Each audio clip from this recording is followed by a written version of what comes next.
Hello friends, आ गई हूँ मैं आपके लिए एक new time travel high school drama लेके, जिसमें हम देखेंगे कि कैसे हमारी फीमेल लीड अचानक टाइम ट्रैवल कर जाती है और क्या वो वहाँ पहुँचकर अपनी हाई स्कूल के क्रश को अपनी फीलिंग्स बता पाएगी या फिर एक और बार उनकी लव स्टोरी अधूरी रह जाएगी। तो लेट्स बिगिन द एक्सप्लेनेशन।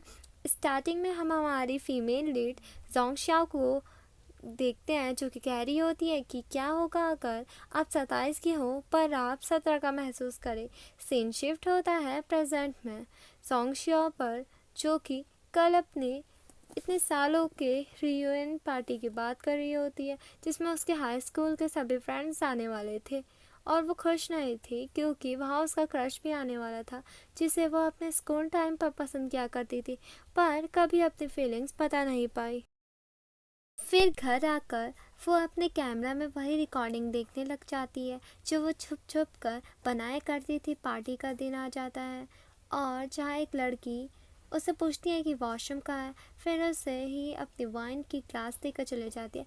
पास ही में देखने पर पता चलता है कि जोंगशियाओ की ड्रेस सेम वहाँ की वेट्रेस की ड्रेस जैसी है। वो बहुत ज़्यादा एम्बेरस हो जाती है, बातें और ड्रेस चेंज करने गई होती है वॉशरूम पर कुछ लड़कियाँ को बात करते हुए सुनने लग जाती है, जिसमें वो उसके क्रश की बात कर रही होती है कि वो कितना ज़्यादा हैंडसम है, उसकी कोई गर्लफ्रेंड तो होगी ना।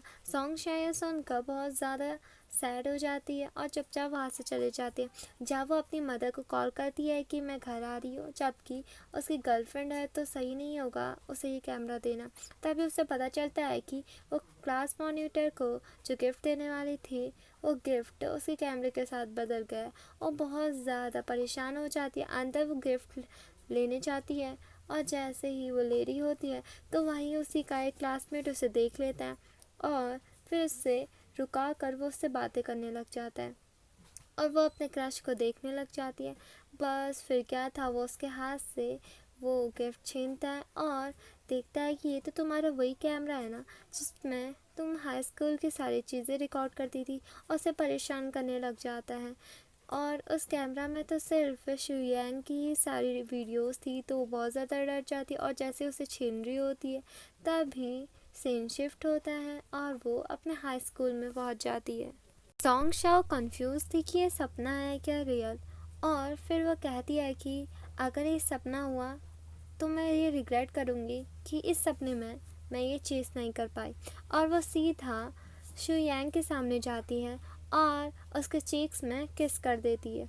ये सभी चीज़ उनके सारे क्लासमेट्स देख रहे होते हैं और प्रोफेसर ने भी ये चीज़ देख लिया होता है। फिर वो उसे डांटते हैं। जोंगशिया को तो ये सब ड्रीमी लग रहा होता है, तो वो उनकी सारी बातें बहुत ज़्यादा लाइटली ले रही होती है। प्रोफेसर उससे डांटे जा रहे होते हैं तो जोंगशिया कह रही होती है अब ड्रीम से उड़ जाना चाहिए। तो वह क्या करती है, वो खिड़की से कूद मार देती है। ये देखकर वो दोनों बहुत ज़्यादा शॉक हो जाते हैं कि इसने क्या कर दिया, और वो खुद को यही पाकर बहुत ज़्यादा कंफ्यूज होती है कि ये ड्रीम है क्या रियल। शियांग वहाँ आता है और उससे पूछने लगता है कि तुम अब ठीक हो, तो अगली क्लास फिज़िक्स की है तो चलो।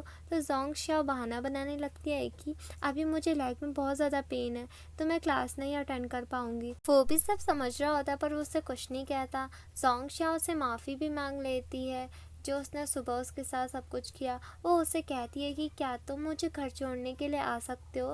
रास्ते में शु यांग अपनी बातें किए जा रहा होता है, वही जोंग शियोए अपने ही ख्यालों में होती है कि अचानक मैं हाई स्कूल में कैसे आ गई और मेरे काम का क्या होगा। कंपनी वाले तो धक्का मार के मुझे निकाल देंगे, मेरे पेरेंट्स भी वरीड होंगे, मुझे जल्द से जल्द यहाँ से निकलना होगा। और ये सोचते सोचते वो शु यांग से टकरा जाती है और फिर वो उसका फेस टर्न करता है कि रोड वहाँ है। तभी उसे याद आता है कि जब वो कैमरा लेने के लिए झगड़ रही होती है तभी इसी वजह से वो यहाँ आ गई। वो बहुत ज़्यादा खुश होकर उससे उसका बैग लेती है और कहती है खुशी हुई तुमसे 27 साल और अब 70 साल में मिलकर, और ये बोलकर वो वहाँ से चले जाती है। सुबह वो स्कूल के बाहर होती है, अगले ही पल क्लासरूम में, जहाँ वो वहाँ से भागने की कोशिश करती है पर शुयांग उसे पकड़ कर अंदर कर देता है, जहाँ वो अपने लेसेस टाइटली बांधती है और जैसे ही बेल बजती है वो वहाँ से फिर भाग जाती है। पर अगले ही पर वो वहीं आ जाती है। वो पहले भी 5 दिन तक वही थी। ये सोच कर वो बहुत ज़्यादा कंफ्यूज हो रही होती है और बहुत ज़्यादा परेशान हो जाती है।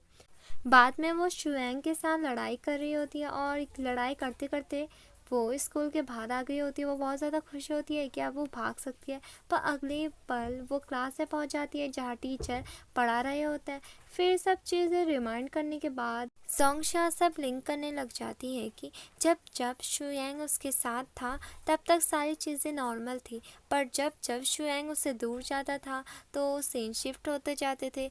कभी वो क्लासरूम में तो कभी वो स्कूल के बाहर पहुंच जाती थी। ये सब सोचकर एक क्वेश्चन टीचर पूछ रहे होते हैं और वो ज़ोर से शुएंग का नाम ले लेती है। सारी क्लास उन्हें देखने लग जाती है और शुएंग भी उसे देखने लग जाता है और जोंगशा को पता लग जाता है कि जब शुएंग उसके साथ होगा तो तभी उसकी लाइफ नॉर्मल हो सकती है। और वो कहती है कि शायद मैं इस एज में तुम्हारे लिए ही आई हूँ। बाद में जहाँ वो उसे अपने घर ले जाती है उसे बुक देने के बहाने और कहती है बस यही रुको, मैं अंदर से लेकर आती हूँ। जहाँ वो ड्रॉर से अपना कैमरा निकाल लेती है और उसे पकड़ कर सोचती है कि जोंगशा तो अभी यही है तो मैं रियल वर्ल्ड में जा सकती हूँ। तो वो 1 2 3 गिनने लग जाती है पर कुछ नहीं होता और वो अब भी वही थी। इस सोच को बहुत ज़्यादा कंफ्यूज हो रही होती है कि अब तो शुएंग भी यही है तो मैं टेलीपोर्ट कैसे नहीं हो रही हूँ। और वो बहुत ज़्यादा निराश हो जाती है, अपने बेड में लेट जाती है। तभी शुएंग वहाँ आता है कि जबकि तुम्हें बुक नहीं मिल रही तो मैं जाता हूँ। जोंगशा उसे क्या ही कह सकती थी, उसका तो काम ही नहीं हुआ। और फिर वो कहती है ठीक है तुम चले जाओ। और जैसे ही वो 1 2 3 कहती है तो सीन शिफ्ट हो जाता है और वो पेन केक खा रही होती है कुछ और कहती है कि कुछ तो अच्छा हुआ। और जैसे ही वो खा रही होती है वो सीधा अपने क्लास में पहुंच जाती है और फिर प्लेग्राउंड में फिर क्लास में, जिससे बहुत ज़्यादा चिढ़ जाती है। तभी उसे आइडिया आता है कि अगर शुएंग मेरे प्यार में पड़ जाएगा तो हमेशा मैं उसके साथ रहूँगी और वो मेरे साथ रहेगा। और वो फिर स्कूल ख़त्म होने के बाद उसे प्रपोज कर देती है, पर शुएंग उसकी बात को सीरियसली नहीं लेता और कहता है कि चलो आगे। और जोंगशा का तो पोपट बन जाता है। बाद में जब उनकी डेस्कमेट बनने की पर्ची बट रही होती है तो जोंगशा एक लड़के से अपनी चिट एक्सचेंज करवा लेती है और कहती है कि तुम मेरी सीट में बैठ जाओ। पर उसके भी अलग ही नखरे होते हैं और वो लड़का शर्त रख देता है कि अगर तुम मेरा काम करोगी और मेरी चीज़ें उठाओगी तो मैं तुम्हें सीट दे दूंगा। और वो भी क्या ही करती, वो भी हाँ कर देती है। बाद में वो शुएंग के साथ बैठती है कि मैं ही हूँ तुम्हारी न्यू डेस्कमेट कहकर। वहीं उसे उस लड़के के सभी सामान कैरी करने पड़ते हैं और वो बहुत ज़्यादा उसका मजाक बना रहा होता है। ये बात शुएंग को बिल्कुल भी अच्छी नहीं लगती। तो वो क्या करता है, वो जोंगशाओ से सारा सामान लेता है और गुस्से से उसकी ओर फेंक देता है कि अपना सामान खुद ही उठाओ। जोंगशा ये देखकर बहुत ज़्यादा खुश हो जाती है, फिर उसके साथ जाने लगती है। तभी पीछे से लड़कियाँ जोंगशा के बारे में बुरा बोलने लगती है तो शुएंग को तो बहुत ज़्यादा बुरा लगता है। तो वो कहता है कि तुमने सुना वो क्या कह रहे थे। तो जोंगशा कहती है कि मैंने सब सुना पर मैं उन्हें इग्नोर कर रही थी, क्योंकि अगर इंसान को खुश रहना है तो पहला स्टेप है दूसरों के ओपिनियन को इग्नोर करो। और उसे कहती है कि जब तुम मेरे एज में आओगे ना तब जाके तुम्हें पता चलेगा। तो वो कहता है कि तुम तो सिर्फ मुझसे 3 साल ही बड़ी हो तो तुम ऐसी बातें क्यों कर रही हो। तो जोंगशा कहती है कि तुम्हें कैसे पता। तो वो कहता है कि तुमने स्कूल आईडी बनाने के लिए मेरी हेल्प ली थी। तभी वहाँ कोई चिल्लाता है कि कोई इंसान बेहोश हो गया। तभी जोंगशा शुएंग से प्रॉमिस लेती है कि कुछ भी हो जाए तुम कभी मुझे छोड़ के मत जाना। जब कोई लड़का बेहोश हो गया होता है जोंगशा और शुएंग उसकी हेल्प करने जाते हैं। जहाँ शुएंग भीड़ को हटाता है वहीं जोंगशा सीपीआर परफॉर्म करती है। बाद में शुएंग जोंगशा से पूछता है कि तुम्हें सीपीआर टेक्निक कैसे पता थी। तो जोंगशा कहती है कंपनी ने सिखाया।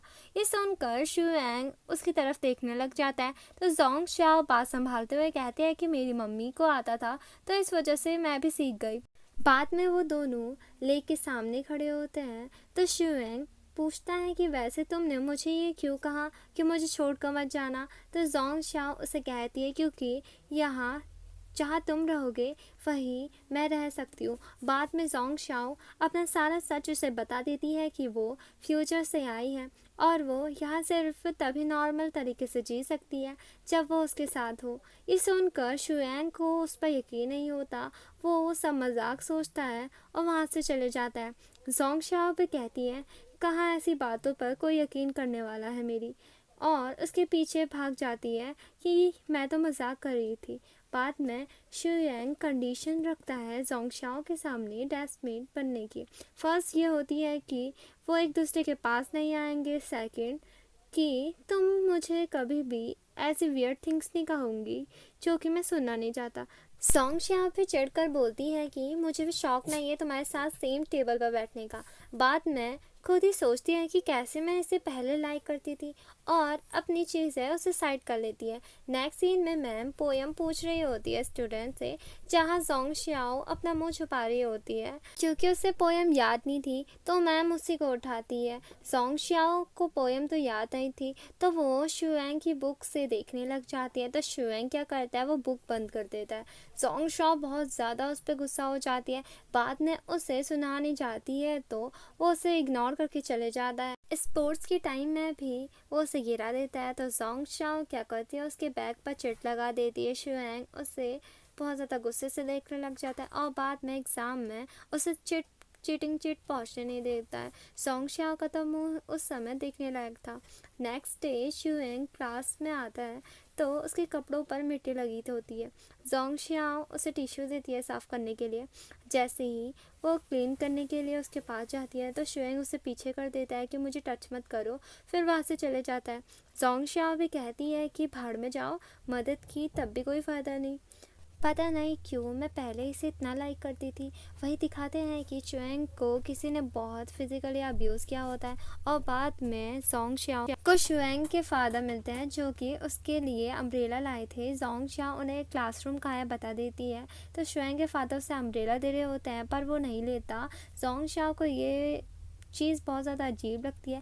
बाद में टीचर बता रहे होते हैं कि एक सेरेमनी में हमारे क्लास को सॉन्ग परफॉर्म करना है। शुयांग इस क्लास का मॉनिटर है तो उसे 4 बच्चे को चूज़ करना होगा। जोंगशाओ सोच रही होती है कि मुझे मत करना, पर वो उसे भी चूज़ कर लेता है। बाद में एक लड़की बताती है कि सारे रूम्स बच्चों ने ले लिए हैं, बस हमारे लिए ओल्ड ऑडिटोरियम ही बचा है, हम वहाँ प्रैक्टिस कर सकते हैं। जोंगशाओ तो फ्यूचर से आई थी तो उसे पता था कि ये ऑडिटोरियम कोलैप्स होने वाला है, तो सभी को बताती है पर कोई उसका क्लासमेट्स यकीन नहीं करता उसकी बातों पर। जोंगशाओ प्रूव करने के लिए उन्हें कहती है कि जो लाइट हाउस है वहाँ पर रात में लाइट जलती है, तो कोई भी हो वो वहाँ जाकर देख सकता है। तो सभी को पता था कि शुयांग का घर उसके पास था, तो वो उसे कहता है कि तुम जाके देख आना। शुयांग वहाँ जाता है पर कोई लाइट नहीं जलती, पर जैसे वो वहाँ से जाता है तो लाइट जल जाती है। जोंगशाओ फ्रेंड्स के सामने एम्बेरस ना हो तो वो झूठ बोल देता है कि लाइट जली थी। जोंगशाओ बहुत ज़्यादा हैप्पी हो जाती है और सारे क्लासमेट उससे जल जाते हैं। जोंगशाओ कहती है मेरी बात सही हुई ना, तो ऑडिटोरियम भी सच में कोलैप्स हो जाएगा, तो वहाँ पे कोई भी प्रैक्टिस करने मत जाना। जोंगशाओ जब जा रही होती है तो उसे पास का सीन याद आता है। एक लड़की उसे बताती है कि कैफेटेरिया में रिनोवेशन चल रहा था और शुयांग वहाँ से जा रहा था तो उसे वुडन प्लैंक से सीरियस चोट लगी है। इस टाइम उसके साथ ऐसा ना हो तो वो उसे बताने चाहती है कि तुम कैफ़े से दूर रहना और उसके आसपास मत जाना। शुयांग उससे कहता है कि ये भी तुम्हारा सपना था क्या, और वो उसे बता देता है कि लाइट हाउस में उस रात लाइट नहीं जली थी, मैंने झूठ कहा था जिससे तुम्हें इंसल्ट फेस ना करना पड़े। अब प्लीज़ किसी को ऐसी वियर्ड बातें मत करना। जोंगशाओ को बहुत ज़्यादा बुरा लगता है ये सुनकर और वो कहती है कि अगर तुम्हें मुझे बिलीव नहीं करना तो मत करो, पर वर्ल्ड में ऐसी बहुत सारी चीज़ें एग्जिस्ट करती है जो साइंस भी प्रूफ नहीं कर पाई। और ये कहकर वो वहाँ से चले जाती है। शुयांग उसे देख ही रह जाता है। सीन शिफ्ट होता है जोंगशाओ पर, जो कैफेटेरिया के बाहर खड़ी होती है। बोलती है कि उसे बिलीव नहीं है तो क्या हुआ, मुझे तो पता है ना कि उसे चोट लगने वाली है, अगर मैंने उसे बचाया नहीं तो वो स्कूल नहीं आएगा और मेरी लाइफ फिर से शिफ्ट होती रहेगी। और जैसे उस पर बोर्ड गिरने वाला होता है तो वो उसे धक्का दे देती है, जिससे वो बोर्ड उस पर नहीं गिरता, वो उसके ऊपर गिर जाती है। सिचुएशन बहुत ज़्यादा रोमांटिक हो जाती है। बाद में वो दोनों उठते हैं तो जोंगशाओ देखती है कि शुयांग की गर्दन पर चोट लगी है। जोंगशाओ कहती है, सोचती है कि बोर्ड गिरने से तो मैंने इसे बचा लिया, तो ये चोट उसे कैसे लगी, उसके शोल्डर पर भी चोट लगी थी, चेस्ट में भी। सॉन्ग स्याओ सोचती है कि ये चोट इसे कहाँ से लगी। स्कूल से मेडिसिन लेने में भी उसे हेजिटेशन हो रहा था, तो सही वक्त पर वहाँ जोंग स्याओ आती है और उसे वहाँ से ले जाती है। उसके पास कुछ मेडिसिन बचे थे तो वो उसे दे देती है। बाद में वो उसे पूछती है कि ये सब उसे कैसे हुआ, तो वो झूठ बोल देता है कि उसे खेलने के दौरान ऐसा लगा है। जोंग स्याओ फिर उससे मज़ीद सवाल ना पूछ कर बोलती है कि अगर अगली बार से किसी ने भी तुम्हें बुली करा तो मुझे बताना, मैं तुम्हें प्रोटेक्ट करूँगी। शुएंग को भी ये सुनकर बहुत ज़्यादा अच्छा लगता है कि कोई तो है जो कि उसकी इतनी ज़्यादा परवाह करता है। बाद में शुएंग और जोंग स्याओ शुएंग के घर जाते हैं, जहां उन्हें टास्क मिला होता है स्कूल से कि उन्हें पेरेंट्स और स्टूडेंट के बीच रिलेशनशिप की अच्छी वीडियो बनानी है। तो जोंग स्याओ वीडियो बनाती है शुएंग और उसके फादर की। उसके फादर उसका बहुत ज़्यादा अच्छा ख्याल रखते हैं और उसे फूड भी प्रिपेयर करके देते हैं। तो जोंग स्याओ खाने के लिए बैठती है तो कैमरा साइड पर रख देती है और वीडियो ऑफ करना भूल जाती है। बाद में डिनर के बाद वो चले जाती है। रास्ते में उसे याद आता है कि वो अपना कैमरा तो वही भूल आई है। जब वो दोबारा वहाँ जाती है तो शुएंग के फादर से कैमरा मांगती है, वो भी उससे लाकर वो दे देते हैं। जोंग स्याओ उन्हें पूछती है कि शुएंग कहाँ गया, तो वो बोल देते हैं कि वो अपने दोस्त के साथ गेम खेलने गया है। फिर वो वहाँ से चले जाती हैं। बाद में उसे याद आता है कि शुएंग के वहाँ ग्लास टूटा था। जब वो कैमरा देखती है तो पता चलता है कि शुएंग के फादर ने उसे बहुत ज़्यादा बेदर्दी से मारा होता है। देखते हैं कि जोंग स्याओ को रिकॉर्डिंग देखकर शुएंग की चिंता होने लगती है, तो वो उसे ढूंढने जाती है। तभी उसे एक बेंच पर बैठा हुआ वो मिल जाता है। बाद में उसे बताता है कि उन्होंने मुझसे प्रॉमिस किया था कि वो कभी भी मेरे फेस में नहीं मारेंगे, क्योंकि अगर ये किसी ने देख लिया तो वही प्रॉब्लम में फंसेंगे। जोंग स्याओ पूछती है तो तुमने किसी को ये क्यों नहीं बताया। शुएंग बहुत ज़्यादा उदास होकर कहता है कि सब बेकार है। जब उन्होंने पहली बार पीकर मेरी मदर को मारना स्टार्ट किया तब मैं बहुत ज़्यादा छोटा था। मेरी मदर बहुत ज़्यादा स्ट्रॉन्ग थी, उन्होंने कभी भी मुझ पर जाहिर होने नहीं दिया कि वो क्या क्या सह रही है। मैं हर वक्त सोचता था कल का दिन हमारे लिए अच्छा होगा, पर हर दिन यही चलता रहा। मेरी मदर ने बहुत बार घर से जाने की कोशिश की, पर फादर उन्हें कैसे भी मना कर रोक देते थे कि मैं अगली बार ये सब नहीं करूँगा, और फिर से उनका यही जुल्म जारी था। तो मैंने एक दिन कह दिया कि आप मदर को नहीं मुझे मारिए, और फिर क्या था, वो बार बार अपना गुस्सा मुझ पर निकालते रहे। मैं चाहता हूँ मैं जल्द ग्रेजुएट हो जाऊँ, जिससे मैं बिना परवाह के अपनी मदर को यहाँ से ले जा सकता हूँ, एक खुशहाल ज़िंदगी देने के लिए जहाँ किसी का डर ना हो। जोंग स्याओ अपने मन में सोचती है जो शुएंग स्कूल में हमेशा शाइन करता था, उसकी दूसरी साइड ऐसी है जहाँ सिर्फ अंधेरा ही अंधेरा है। उसे शुएंग के लिए बहुत ज़्यादा बुरा लगता है।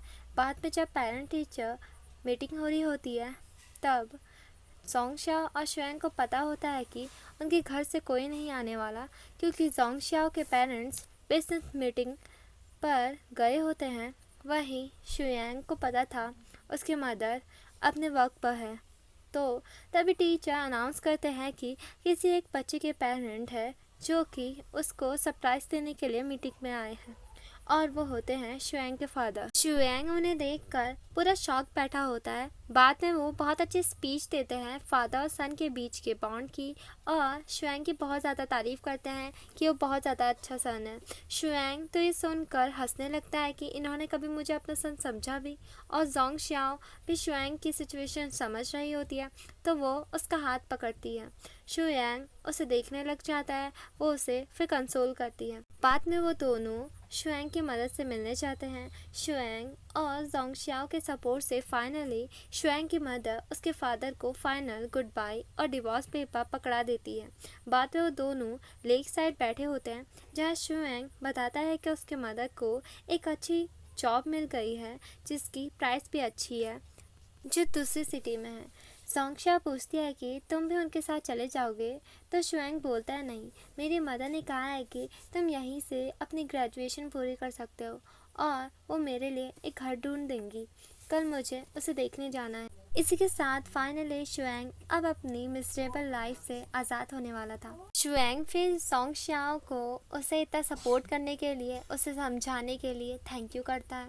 सोंग शाओ फिर शुएंग के लिए बहुत ज़्यादा हैप्पी होती है। सुबह खुद को घर में सोई देखकर वो कंफ्यूज होती है कि मैं तो स्कूल और क्लासरूम के अराउंड ही घूमती रहती थी, तो आज अचानक घर कैसे आ गई। बाहर जाकर पता चलता है कि शुएंग उसी की कॉलोनी में अपना घर ढूंढने आया है। वो बहुत ज़्यादा खुश हो जाती है कि चलो अब शुएंग मेरे साथ ही रहेगा तो मेरी लाइफ भी अच्छे से बीतेगी।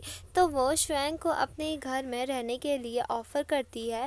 पहले तो वो नहीं मानता, पर बार बार उसके इंसिस्ट करने पर वो मान जाता है। सोंग शाओ उसे उसका रूम दिखाती है कि ये तुम्हारा रूम है और इसके बगल में मेरा रूम है, अगर तुम्हें कुछ भी चाहिए होगा तो मुझे बता देना, और अपनी बकबक बातें बोलने में लगी होती है। शुएंग उसे वहाँ से जाने को कह देता है। रात में सोंग शाओ को पानी की प्यास लगती है। वो पानी पीने के लिए उठती है। जब वो कमरे में आ रही होती है तो गलती से अपना रूम समझकर शुएंग के रूम में घुस जाती है। मॉर्निंग में जब वो दोनों एक दूसरे को एक ही बेड पर देखते हैं तो वो दोनों ही चिल्ला पड़ते हैं। सोंग शाओ कहती है कि तुम मेरे रूम में कैसे आए, तो शुएंग कहता है ढंग से देख लो ये मेरा रूम है। सोंग शाओ फिर से अपने बकवास करने लगते हैं कि तुम बिना लॉक लगाए कैसे सो सकते हो, अगर मेरे बजाय कोई और डेंजरस इंसान यहाँ आ गया होता तो। शुएंग भी उसे चिढ़ाते हुए कहता है दोस्तों से ज़्यादा तो अभी तुम ही डेंजरस हो मेरे लिए। इस पर सोंग शाओ का मुंह बन जाता है। क्लास में भी उसे नींद आ रही होती है तो उसका दोस्त पूछता है कि क्या तुम कल रात अच्छे से नहीं सोई। सोंग शाओ के मुंह से निकल जाता है कि शुएंग के कारण वो अच्छे से सो नहीं पाई। ये सुनकर पूरी क्लास के साथ साथ शुएंग भी उसे देखने लग जाता है। तभी उसे एहसास होता है कि उसने ये क्या कह दिया, तो वो बात संभालते हुए कहती है कि रात में एक कुत्ता इतने ज़ोर ज़ोर से भौंक रहा था, इस वजह से मैं सो नहीं पाई। तब जाकर पूरी क्लास नॉर्मल होती है। बाद में वो हाल ही में हुए अपने टेस्ट पेपर के मार्क्स को देखती है, जहाँ शुएंग को 96 मार्क्स मिले होते हैं, वही सोंग शाओ को सिर्फ 36 मार्क्स मिले होते हैं।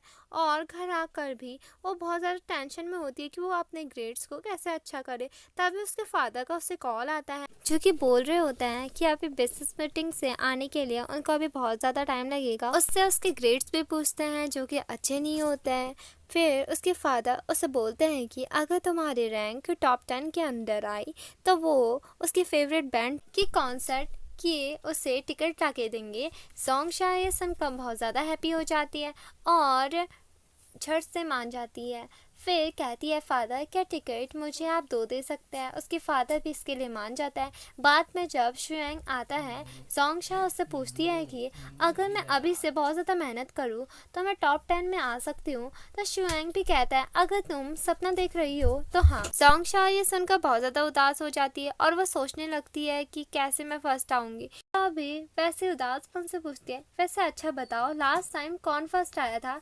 तो शुएंग कहता है कि मैं, और सोंग शाओ का मुंह तो उस टाइम देखने लायक था। ये बोलकर शुएंग ने तो अपने पैर पे कुल्हाड़ी मार दी थी और ज़ो शाओ अपने पपी फेस से उसका मुंह देखने लग जाती है, क्योंकि अब उसको शुएंग ही पढ़ाने वाला था। जहाँ सोंग शाओ अपना पपी सा फेस बनाकर शुएंग को मना रही होती है कि मुझे पढ़ा दो, शुएंग भी फिर उससे मना नहीं कर पाता और मान कर बोलता है कि तुमने पहले मेरी हेल्प की थी तो मैं तुम्हारा कर्जा उतार रहा हूँ। सोंग शाओ ये सुनकर बहुत ज़्यादा खुश हो जाती है कि शुएंग अब मुझे पढ़ाएगा तो मेरे नंबर तो अच्छे आने ही है।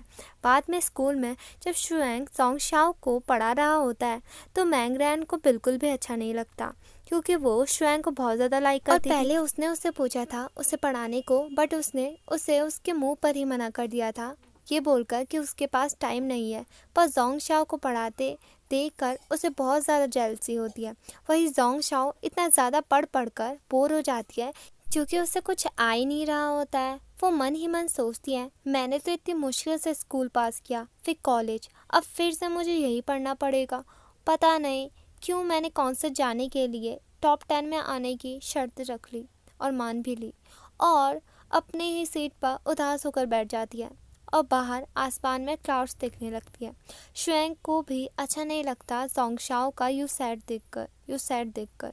तो वो बोलता है कि क्लाउड्स का शेप टाइगर जैसे लग रहा है ना। इस पर सोंग शाओ बहुत ज़्यादा खुश हो जाती है कि शुएंग ने भी ये नोटिस किया। शुएंग के फेस में भी जोंगशाओ को देखकर पहली बार प्यारी सी स्माइल आ जाती है। बाद में सर एक क्वेश्चन का आंसर बोर्ड में करने को किसी एक स्टूडेंट को बुला रहे होते हैं, तो मैंग रेन क्या करती है, वो जोंगशाओ का नाम ले लेती है कि इसे तो शुएंग आजकल ट्यूशन दे रहा है, तो इसे ये क्वेश्चन ज़रूर आता होगा। टीचर फिर उसे ही बुलाने लगता है। जोंगशाओ अपना मुंह छुपा रही होती है क्योंकि उसे ये क्वेश्चन आता ही नहीं था, तो उठकर फिर बोर्ड पे जाती है, पर उसे कुछ आता ही नहीं था तो वो कुछ लिख नहीं पाती है। बाद में क्लास के बाहर मिंग रैन उसे टॉन्ट देती है कि वो क्वेश्चन तो कितना इजी था, तो मैं इतना भी नहीं आता है, कहकर वो चले जाती है। जोंगशाओ तो उसे ही देखे रह जाती है कि इसने अभी क्या क्या कहा। घर जाकर फिर उसे यही बेइज्जती याद आ रही होती है, तो वो खुद से ये प्रॉमिस करती है कि मैं टॉप 10 में आकर ही रहूँगी और अपनी आज की बेइज्जती का बदला तो उससे लेकर ही रहूँगी, और पढ़ने बैठ जाती है। बस में भी उसे बहुत ज़्यादा नींद आ रही होती है, तो जोंगशाओ को चोट न लगे इसलिए शुएंग उसका सर अपने कंधों पर रख देता है। बाद में लैपटॉप पर अपनी और जोंगशाओ की पिक्चर देख रहा होता है, जिससे पता लगता है कि शुएंग भी सीक्रेटली जोंगशाओ को बहुत ज़्यादा लाइक करता है। तभी एक डाउट पूछने पर जोंगशाओ शुएंग के रूम में आ जाती है, तो शुएंग जल्दी से अपना लैपटॉप बंद कर देता है।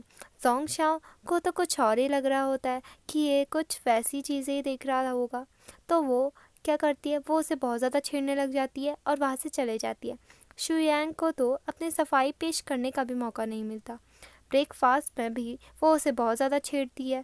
स्कूल में बोर्ड में रिजल्ट लग जाता है, जिसमें जोंगशाओ की बहुत अच्छी रैंक आई होती है और वो बहुत ज़्यादा खुश हो जाती है। शुएंग को वो हक कर लेती है और फादर को ये गुड न्यूज़ बताने की मैं टॉप 10 में आ गई हूँ, वो ज़ोर से भागने लग जाती है। शुएंग भी उसके लिए बहुत ज़्यादा हैप्पी हो जाता है। बाद में उसे उसके फेवरेट बैंड का कॉन्सर्ट टिकट मिल जाता है।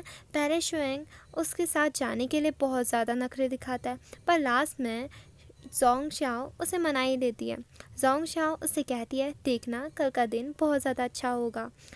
और नेक्स्ट डे दिखाता है बस में धक्के खाते खाते वो कॉन्सर्ट पहुंचते हैं। फिर पता चलता है कि जोंगशाओ अपना टिकट तो भूल ही गई होती है घर पर। शुएंग कहता है कि ये तुम्हारा फेवरेट बैंड है ना, तो तुम मेरी टिकट से कॉन्सर्ट दिखाओ, मैं यहीं रहूँगा। पर जब वो चेक करता है अपनी टिकट, तो वो भी घर पे भूल गया होता है और वो दोनों सिक्योरिटी गार्ड से बहुत ज़्यादा मिन्नतें करते हैं कि हमें प्लीज़ कॉन्सर्ट में जाने दो, मेरे फ़ोन में टिकट की पिक्चर भी है, हम कहीं भी बैठ जाएंगे, प्लीज़ हमें अंदर जाने दो। पर सिक्योरिटी वाला उन्हें अंदर जाने नहीं देता। जोंगशाओ का मूड बहुत ज़्यादा ऑफ हो जाता है। बाद में शुएंग जोंगशाओ को कंफर्ट करने के लिए उसके फेवरेट बैंड का सॉन्ग चला देता है। सिचुएशन बहुत ज़्यादा रोमांटिक बन जाती है। चाहे उन्हें कॉन्सर्ट में जाने का मौका नहीं मिला, पर दोनों एक दूसरे की कंपनी पाकर बहुत ज़्यादा खुश थे। नेक्स्ट डे जोंगशाओ अपनी विश लिस्ट में जो उसे काम करना था उसके पूरे हो जाने पर उसमें टिक लगा रही होती है, जिसमें फर्स्ट ये भी विश ये थी कि वो अपना फेवरेट बैंड के कॉन्सर्ट पर जाए। बेशक वो अंदर नहीं गई, पर उसने उनके गाने खूब इंजॉय किए थे वहाँ। दूसरी विश ये थी कि वो वेस्ट स्ट्रीट में जाकर नूडल्स खाए, तो वो शुएंग को ढूंढ रही होती है अपने साथ ले जाने के लिए। बाद में उसे दादी से पता चलता है कि वो एक क्लास अटेंड करने के लिए स्कूल गया है। तभी जोंगशाओ को याद आता है कि शुएंग तो यहाँ नहीं है, तो वो यहाँ से शिफ्ट कैसे नहीं हुई उसके पास, तो वो उसके पास उससे मिलने स्कूल जाने लगती है। क्लास के दौरान शुएंग जोंगशाओ और अपनी ग्रुप फ़ोटो देख रहा होता है। तभी वहाँ जोंगशाओ भी क्लास के बाहर आ जाती है। आपस में वो थोड़ी देर बात करते हैं और तभी शुएंग की बुक में वो ग्रुप फ़ोटो देख लेती है और बोलती है, अच्छा तुम मैंग रैन को सीक्रेटली लाइक करते हो। शुएंग तो फिर कहता है, लगता है तुम्हें अपना दिमाग चेक करवाना पड़ेगा, और वहाँ से चले जाता है। बाद में घर आकर भी जोंगशाओ यही सोच रही होती है कि मैंग रैन को नहीं देख रहा था तो किसको देख रहा था फ़ोटो में, और खुद ही बोलने लगती है कि ये मुझे तो नहीं देख रहा था। उसके दिमाग में फिर से खुरापाती आइडियाज़ आने लग जाता है। वो अपने ड्रॉर से अपनी क्यूट क्यूट सी फ़ोटो निकालती है और शुएंग की बुक में रख देती है। क्लास में जब शुएंग का फ्रेंड उसे बुक कॉपी करने को मांगता है तो जोंग शाओ की फ़ोटो देखकर वो लोग तो वो दोनों को रिलेशनशिप में वो है क्या पूछ लेते हैं। शुएंग इतना ज़्यादा गुस्से से उसे देखता है, जोंग शाओ तो अपना मुँह ही छुपा लेती है। बाद में वो उससे बहुत ज़्यादा सॉरी करती है, वो भी उसे माफ़ कर देता है और वहाँ से चले जाता है। जोंग शाओ की सफाई की ड्यूटी थी तो मैंगरेन उसे याद दिलाने आती है। वहीं हम देखते हैं कि मैंगरेन स्टाफ रूम से किसी का एग्ज़ाम पेपर गायब कर रही होती है। तभी जोंग शाओ भी वहाँ आ जाती है, वो उसे जल्दी से छुपा देती है। जोंग शाओ को कुछ शक तो होता है पर वो तब कुछ नहीं कहती है और वहाँ से चले जाती है। बाद में क्लास में वो कुछ बहाने से उससे पूछने आती है कि उसने कल रात कुछ देखा तो नहीं, पर वो उसे मना कर देती है।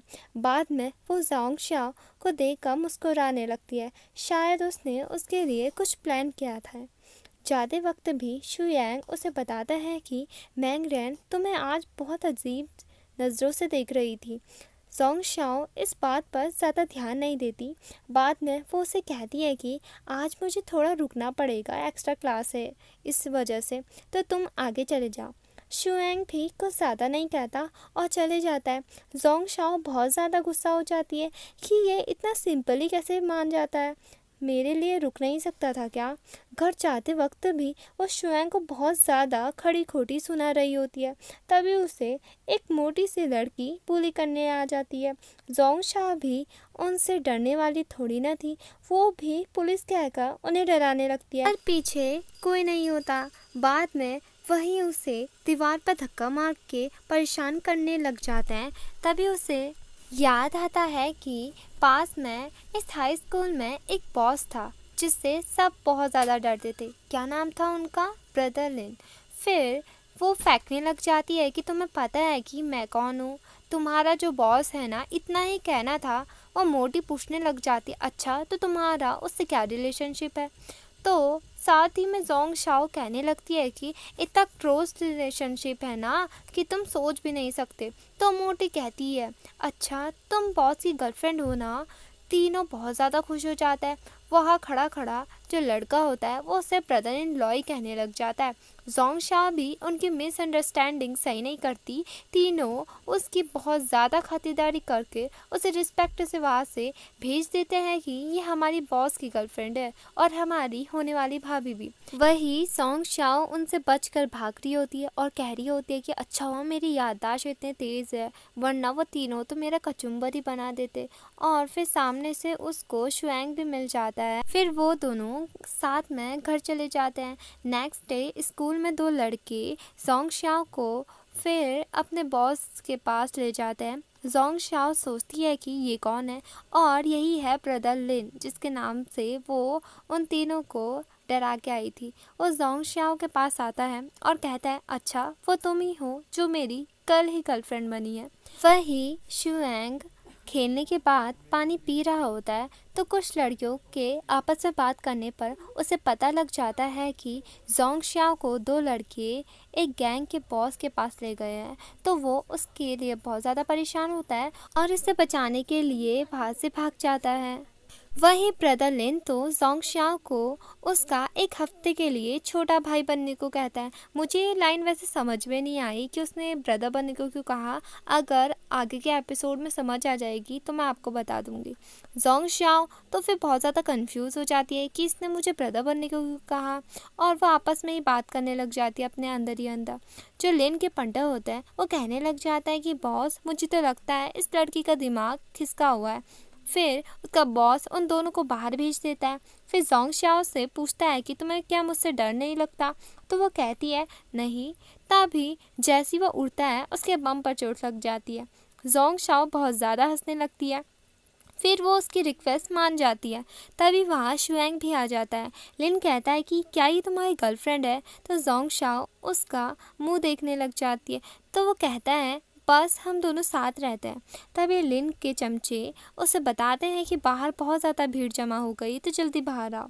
तो जोंग शाओ को लिन कहता है कि रिक्वेस्ट भूलना मत, और ये कहकर वो वहाँ से चले जाता है। वहीं जोंग शाओ क्लास में कॉमिक पढ़कर हंस रही होती है। वहीं ब्रदर लिन के गैंग के लोग बॉस की गर्लफ्रेंड कौन है कहकर उसे देखने आए होते हैं। शू यांग को ये बहुत ज़्यादा गंदा लगता है और वो जेलसी में जोंग शाओ के आगे खड़ा हो जाता है। हम जोंग शाओ को देखते हैं जो कि अपने टीचर को अपॉलॉजी लेटर जो भी है उसने उस दिन जिस दिन वो खिड़की से कूदी थी वो सबमिट कराने आती है। टीचर भी उसे समझाते हुए कहते हैं कि इसे लिखवाने के पीछे मेरी कोई भी बैड इंटेंशन नहीं थी, मैं तो बस इतना ही चाहता था कि तुम अपनी गलती रियलाइज़ करो। जोंग शाओ धीरे से कहती है मैंने गलत तो कुछ नहीं किया।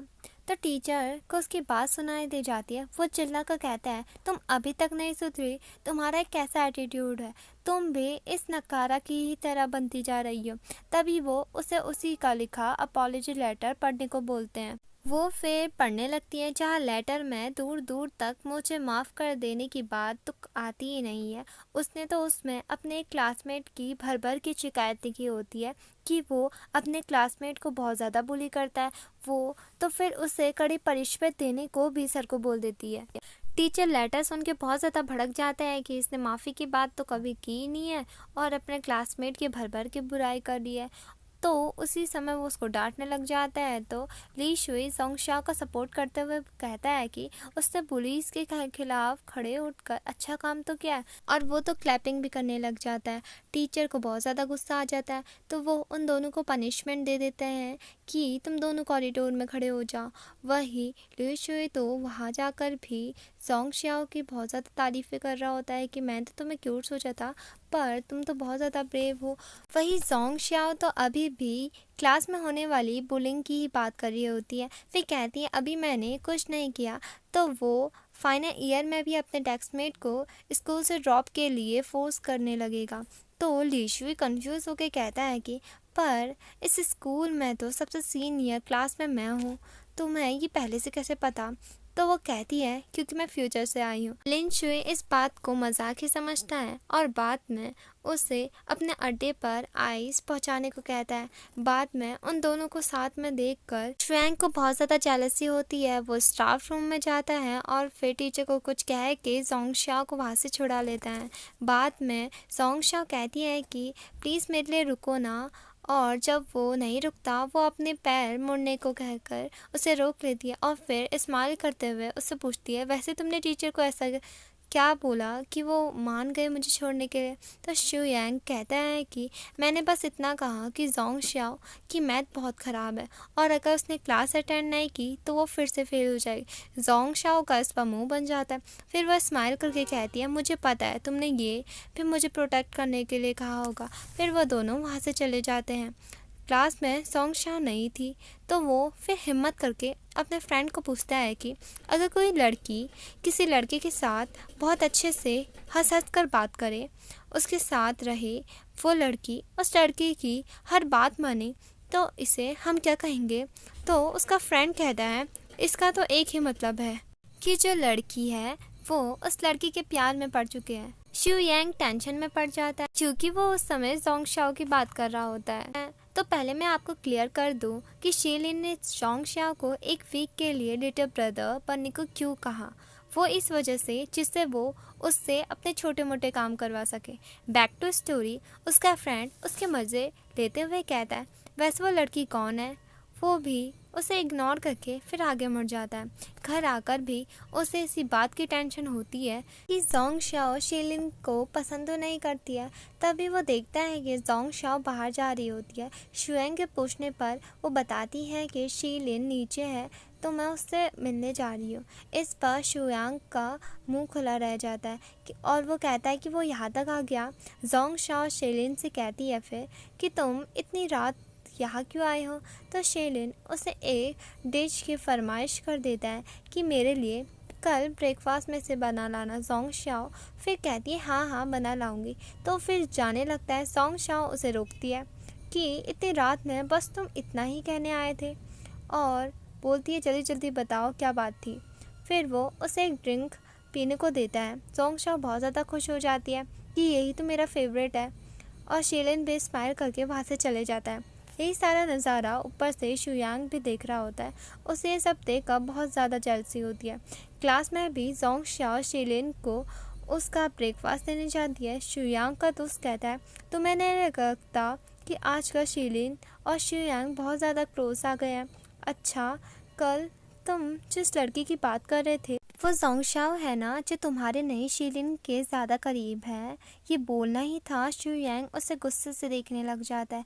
वो फिर अपनी सीट चेंज कर लेता है। स्कूल में पीटी टीचर फिजिकल टेस्ट ले रहे होते हैं, जहाँ सबसे ज़्यादा सिटअप्स शीलिन ने मारे होते हैं और सेकंड हाईएस्ट शुयांग ने। तो शुयांग भी टीचर से कहता है कि सर, मैंने पहले अच्छा परफॉर्म नहीं किया, क्या मैं फिर से टेस्ट दे सकता हूँ? तो शीलिन भी कहाँ कम हो था, वो भी कहता है सर, मैं भी दोबारा करना चाहता हूँ।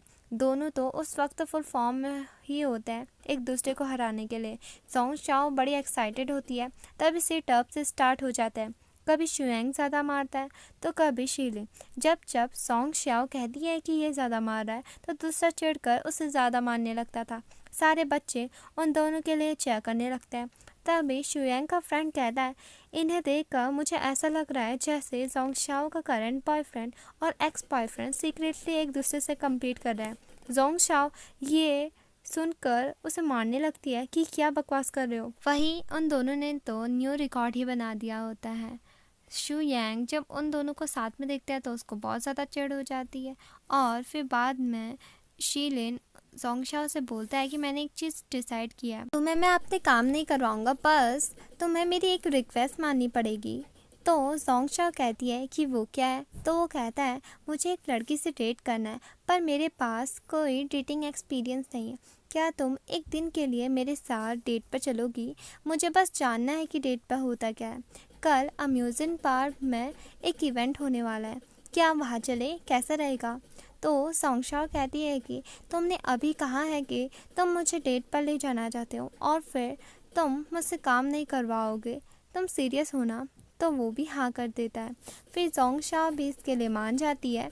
शुयांग फिर उसे आवाज़ लगाता है तो वो उसके पास आ जाती है और बोलती है कि शीलिन के तो मसल में बहुत ज़्यादा पेन हो रहा था, तुम्हारे भी हो रहा है? तो वो मना कर देता है, पर पीछे देखते हैं तो उसको बहुत ज़्यादा पेन हो रहा था। उसके सामने तो वो माचो बन रहा था सिर्फ। नेक्स्ट सीन में जोंग शाओ ड्रेस सिलेक्ट कर रही होती है पार्क में जाने के लिए।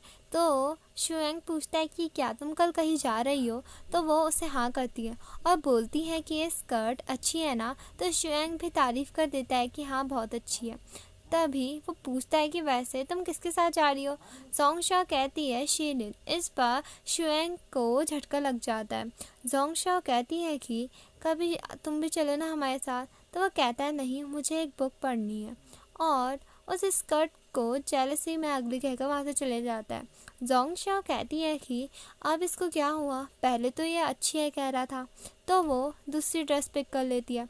डेट पर शीलिन अजीब सी ड्रेस पहन के आया होता है लड़कियों को और कहता है कि लड़कियों को ये ड्रेस तो कितनी अच्छी लगती है, देखो ना मेरा लॉकेट कितना कूल लग रहा है ना। और जोंग शाओ सोचने लगती है कि किस नमूने के साथ फंस गई मैं। तो वो वहाँ से मुंह बनाकर अंदर चले जाती है।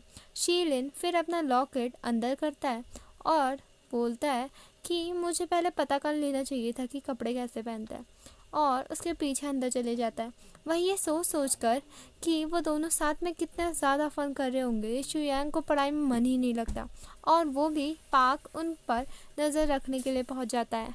तभी वहाँ मिंगरैन आ जाती है। वो पूछती है कि तुम यहाँ कैसे? तो शुयांग बहाना बनाने लगता है। तो वो खुद ही कहती है कि यहाँ सेकंड हैंड बुक्स लेने आए हो ना? तो वो भी हाँ हाँ कर देता है। मिंगरैन कहती है कि चलो हम साथ में चलते हैं। शुयांग के पास भी कोई ऑप्शन नहीं होता तो वो मान जाता है और उसके साथ चले जाता है अंदर। तभी उन दोनों को जोंग शाओ और शीलिन दिखते हैं। शुयांग उन दोनों को साथ देखकर बहुत ज़्यादा सैड हो जाता है। आग में घी डालते हुए मिंगरैन कहने लगती है, मैंने सुना था कि जोंग शाओ ने एडमिट कर लिया है कि वो शीलिन की गर्लफ्रेंड है, मुझे नहीं पता था कि ये बात सच होगी। शुयांग तो ये सुनकर और सैड हो जाता है। तभी जोंग शाओ भी उन दोनों को साथ में देख लेती है और उनके पास आकर कहती है, तुम यहाँ कैसे। और मिंगरैन के साथ उसे देखकर वो बहुत ज़्यादा जेलस होती है और वो गुस्से से कहती है तुम तो कह रहे थे कि तुम बुक पढ़नी है तुम्हें। तो मिंगरैन कहती है तभी हम यहाँ सेकंड हैंड बुक लेने आए हैं। फिर वो शुएंग से पूछती है कि तुम्हें इनके साथ जाना है, तो वो मना कर देता है कि अभी जोंगशाओ का मूड नहीं है पढ़ने का। जोंगशाओ तो उसे ही देखे रह जाती है। वो दोनों फिर वहाँ से चले जाते हैं। शीलिन उसके बालों पर क्लिप ट्राई कर रहा होता है कि ये अच्छा है ना, तो तभी वो कहती है कैसा एटीट्यूड है। तो वो सहम जाता है और दोनों हाथों से उसे प्यार से देता है कि अब ठीक है। तो जोंगशाओ कहती है कि तुमने उसके एक्सप्रेशन देखे, वो कैसे कह सकता है कि मेरा पढ़ने का मूड नहीं है। तो शीलिन थोड़ा सैड होके कहता है उसकी बातों से तुम इतना ज़्यादा अफेक्ट हुई। तो जोंगशाओ कहती है छोड़ो अब ये बात, किस तरह की लड़की तुम्हें पसंद है मैं उसके लिए वैसी गिफ्ट खरीद दूंगी। तो शीलिन थोड़ा सैड होके कहता है कि ये क्लिप्स तुम नहीं खरीद रही हो जो मैंने तुम्हारे लिए पिक किया, इट्स ओके। और इससे पता लग जाता है कि शीलिन भी जोंगशाओ को बहुत ज़्यादा लाइक करता है। वही शुयांग का ध्यान उन पर ही था और वो वहाँ से जाने लगता है। तो मिंगरैन उसे रोक के कहती है कि तुम जोंगशाओ के पीछे जा रहे हो ना, क्या तुम मेरे जैसे नहीं हो। मैं तुम्हें प्यार करती हूँ तभी तुम्हें फॉलो करती हूँ, पर तुम्हें जोंगशाओ पसंद है तो तुम उसे ढूंढने जा रहे हो। इस पर शुयांग भी उसे कुछ आंसर दे नहीं पाता और जोंगशाओ को देखने लगता है। नेक्स्ट सीन में शुयांग घर पर पहले आकर बैठा होता है।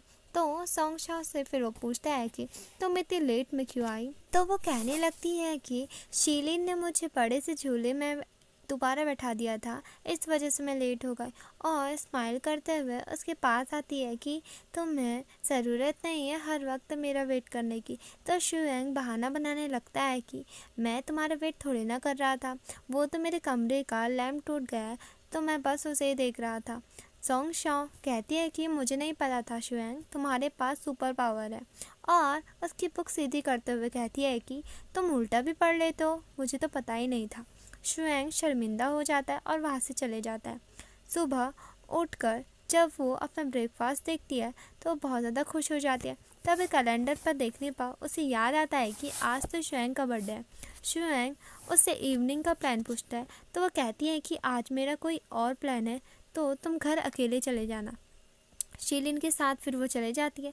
इस पर शुयांग को बहुत ज़्यादा बुरा लग जाता है कि जोंगशाओ मुझसे कितना दूर हो गई। घर आकर भी उसे जोंगशाओ कहीं नहीं मिलती। तभी उसके मदर का उसे कॉल आता है और वो उसे कहती है कि हैप्पी बर्थडे और मुझे माफ़ कर दो कि आज मैं तुम्हारे बर्थडे में तुम्हारे साथ नहीं हूँ।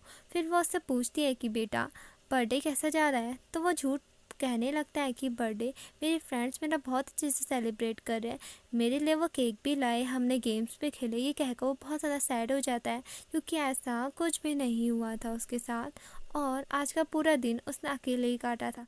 तभी जोंगशाओ का कॉल आता है उसे कि मैं चाबी घर पे भूल आई हूँ तो जल्दी से डोर खोलो। जब वो डोर खोलता है तो जोंगशाओ हैप्पी बर्थडे सॉन्ग गाने लगती है और उसके हाथ में एक क्यूट सा केक था। शुयांग बहुत ज़्यादा सरप्राइज हो जाता है और खुश भी होता है। जोंगशाओ फिर उसे गिफ्ट देती है और कहती है कि मैंने इसे बहुत देर सोच कर तुम्हारे लिए लिया है, अच्छा हुआ शीलिन मेरे साथ था वरना मुझे तो पता ही नहीं चलता कि तुम्हारे लिए क्या लूँ। तो शुयांग कहता है मतलब तुम डेट पे नहीं गई थी। तो जोंगशाओ कहती है कौन सी डेट, अगर मुझे तुम्हारे लिए गिफ्ट ना लेना होता तो मैं इतने रात तक गायब ही क्यों रहती, तुम्हें तो पता ही है ना मैं कितनी लेज़ी हूँ। इस पर शुयांग को बहुत ज़्यादा अच्छा लगता है और फिर वो पूछती है कि गिफ्ट कैसा लगा तुम्हें। तो वो कहता है कि बहुत अच्छा लगा और जोंगशाओ भी बहुत ज़्यादा खुश हो जाती है। फिर वो अपनी बर्थडे विश मांगता है और रात में भी वो अपना गिफ्ट पकड़कर बहुत ज़्यादा खुश होता है क्योंकि पहले किसी ने भी कभी भी उसका बर्थडे नहीं मनाया था। वो हर बर्थडे पे अकेला था, पर फर्स्ट टाइम जोंगशाओ ने उसे बर्थडे विश किया और उसका बर्थडे मनाया, साथ में गिफ्ट भी दिया। ये उसकी लाइफ का सबसे स्पेशल डे था। उससे अपनी खुशी छुपाई नहीं छुप रही थी और वो बहुत ज़्यादा खुश था और हंसते हंसते ही वो सो जाता है। जोंगशाओ को उसकी डायरी नहीं मिल रही होती तो वो शुयांग को स्कूल आगे जाने को कहती है। वही क्लास से बच्चे झुंड बनाकर कुछ पढ़ के बहुत ज़्यादा हंस रहे होते हैं। तो एक बच्चा शुयांग को भी वो चीज़ दिखाने के लिए लाता है जो कि जोंगशाओ की डायरी होती है। वो उसे स्कूल में ही भूल गई होती है। जिसे पढ़ पढ़ कर ये बहुत ज़्यादा हंस रहे होते हैं, क्योंकि उसने टाइम ट्रैवलिंग की बात उसमें लिखी होती है और पूरी अपनी कहानी भी कि कैसे वो फ्यूचर से पास्ट में ट्रैवल करके आई। वो सभी ये पढ़ के सोंगशाओ का बहुत मजाक उड़ा रहे होते हैं कि वो कितनी पागल है जो डे ड्रीम करती है। शुएंग को ये सुनकर बहुत ज़्यादा गुस्सा आता है। वो उस बच्चे का हाथ मरोड़ देता है और फिर डायरी छीन कर सबको वहाँ से भगा देता है और इसी के बारे में सोचने लगता है। सोंगशाओ को तो वही बच्चे टाइम ट्रैवलिंग सिस्टर कहकर मजाक उड़ाते उड़ाते वहाँ से भाग जाते हैं। सोंगशाओ को कुछ समझ में नहीं आता कि ये क्यों ऐसा मुझे कह रहे हैं। ये सारा सीन शीलिन भी देख रहा होता है। वो वही बच्चे को अकेले में पकड़कर फिर जमकर मारता है। क्लास के बाहर सोंगशाओ शुएंग को खड़े देखती है। वो उसे उसकी डायरी वापस करता है। सोंगशाओ को फिर मालूम हो जाता है कि वो लोग ऐसी बातें क्यों कर रहे थे। वो कहती है कि तुम भी क्या यही समझते हो कि मैं कहानी बना रही हूँ। शुएंग जैसी कोई आंसर देने वाला होता है, एक स्टूडेंट वहाँ आ जाती है जो कि सोंगशाओ को इन्फॉर्म करती है कि तुम्हें डीन बुला रहे हैं। जब वो उनके पास पहुँचती है तो शीलिन भी वही खड़ा होता है। सर तो आते ही सोंगशाओ से पूछने लगते हैं कि तुम्हारा शीलिन के साथ क्या रिलेशनशिप है। तुम्हारे ही एक क्लास के बच्चे ने शिकायत की है कि शीलिन ने उसे तुम्हारी खातिर मारा है। ये सुनकर सोंगशाओ तो बहुत ज़्यादा सरप्राइज हो जाती है। तो वो सर से कहती है कि ऐसा वैसा हमारे बीच में कुछ नहीं है, हम जस्ट फ्रेंड हैं। शीलिन भी सर को यही कहता है। इसका लेना देना किसी भी तरीके से सोंगशाओ से नहीं है, वो तो मेरा पर्सनल इशू उसके साथ था, इस वजह से मैंने उसे मारा। और सर उसका ये एटीट्यूड देख कर सोंगशाओ को तो वहाँ से भेज देता है। बाद में सर उसे वार्निंग देते हैं और अपने क्लास टीचर को उनसे मिलवाने को कहते हैं। सोंगशाओ उससे पूछती है कि तुमने उसे मेरे लिए मारा ना, तो वो उसे साफ मना कर देता है, पर रियलिटी तो यही थी कि उसने उसके लिए ही मारा था। और फिर बाद में वो हिम्मत करके उससे पूछ ही लेता है कि क्या तुम शुएंग को पसंद करती हो। सोंगशाओ सडनली ये सवाल सुनकर बहुत ज़्यादा शॉक हो जाती है। फिर उसे आंसर देती है, पहले मैं शुएंग को बहुत ज़्यादा लाइक करती थी, पर अब हमारे वर्ल्ड अलग है। तभी सोंगशाओ शुएंग को उसका इंतज़ार करते हुए देखती है।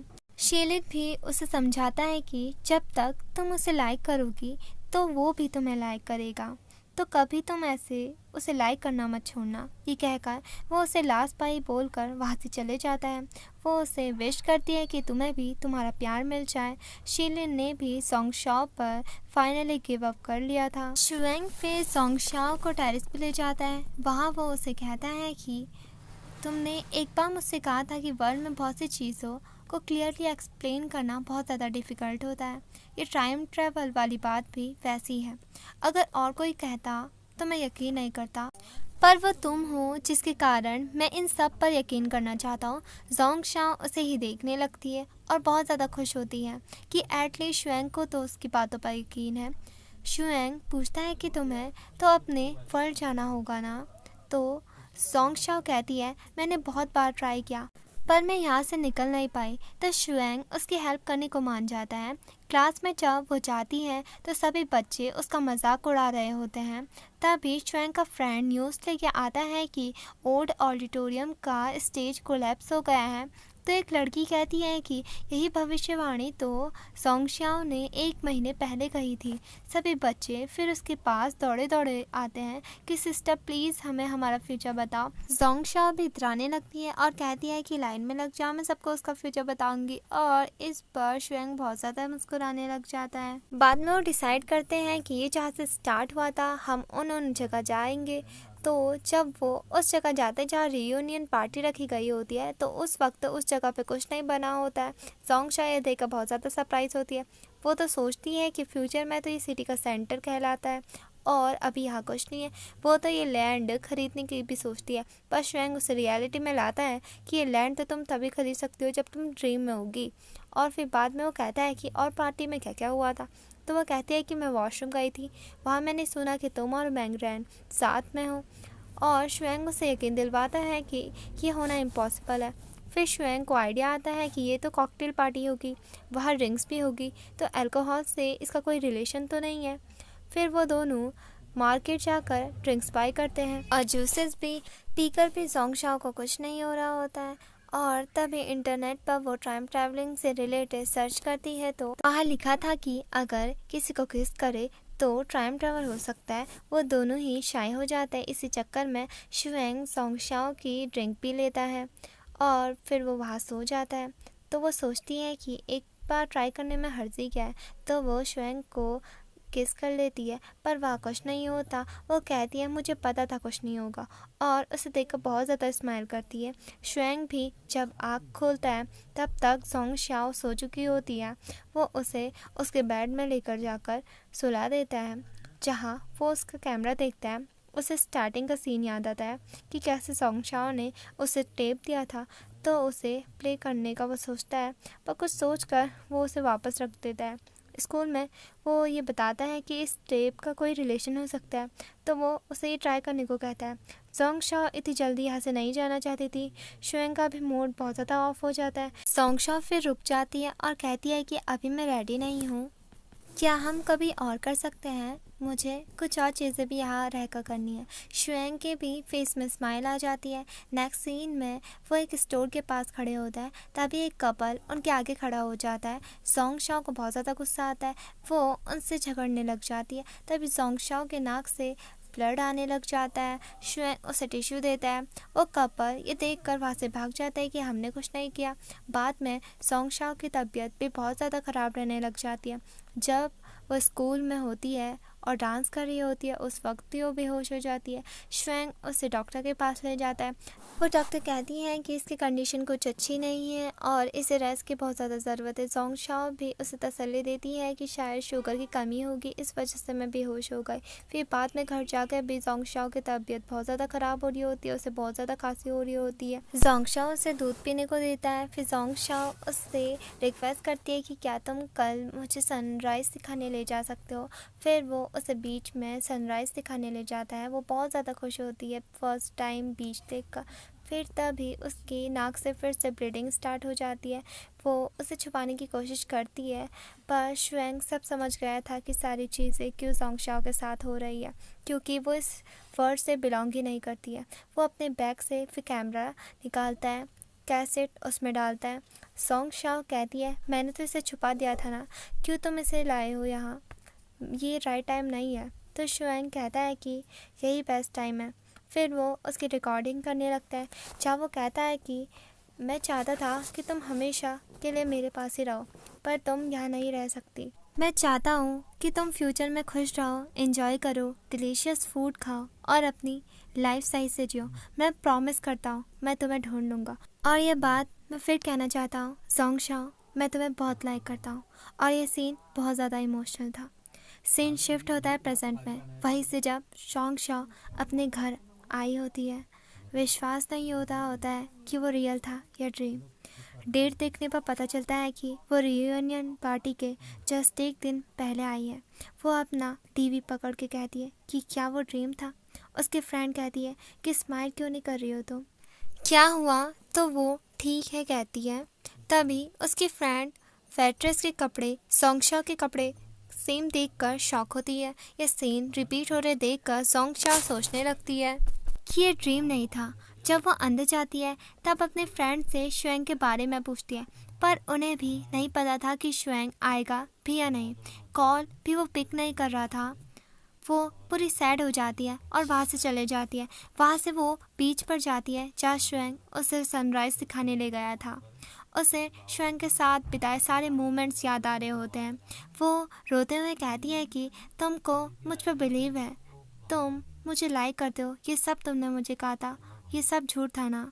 तभी उसी फ्रेंड का उसे कॉल आता है, जो उससे पूछती है कि तुम कहाँ हो।